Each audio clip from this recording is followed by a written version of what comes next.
खुलुमबाय, आं उदांस्रि मोसाहारि। बड'लेण्ड बुब्लिनि जानानै बयखौबो बरायना लाबाय। दिनै 14 मे 2024। नोंथांमोननो बड'लेण्ड बुब्लिया दिनैनि साना मानि थाखाय मिथिजायो एबा दिनैनि सानाव मा हाबाफारि फालिनाय जायो नोंथांमोननो फारि फारि बड'लेण्ड बुब्लिया फोरमायगोन।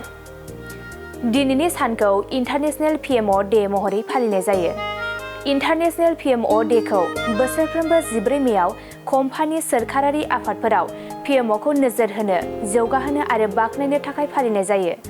आरो बे साननि मिजिंआ बेनोदि मुलुगनाङैनो PMO सोलोंगिरिफोरा बे सानखौ गावसोरनि हान्जानि थाखाय माखासे सम लानो थाखाय बाहायनाय जायो।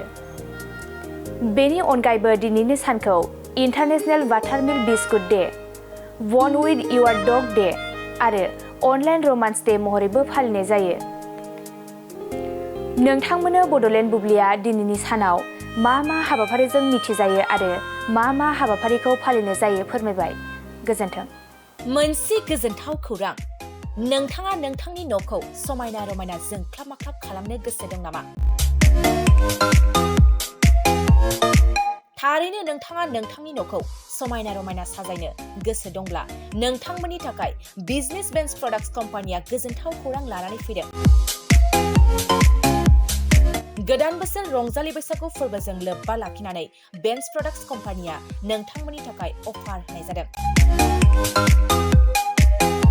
चिरां जिल्ला बेंटल गेट 27 राजा लामानि एबा सिबिथाय लामानि साखाथियाव नोंथांनि न'खौ समायना रमायना खालामनो गोसो जानाय रायजो राजाफोरनि थाखाय बिजनेस बेन्स प्रडाक्ट्सआ लानानै फैदों गोजोनथाव खौरां। पलिग्रेनाइट, WPC एबा PVC, wooden flooring, wallpaper, steel roofing, soffit ceiling बायदि गाबनि न' साजायग्रा खम बेसेनावनो नोंथांमोना बायनानै लांफैनो हागोन। बेनि अनगायैबो नोंथाङा गोबां बाथ्रा मिथिनो थाखाय नैबे 8474015053 जानबुं नम्बरनि गेजेरजों नोंथाङा फन खालामनानै मिथिनो हागोन।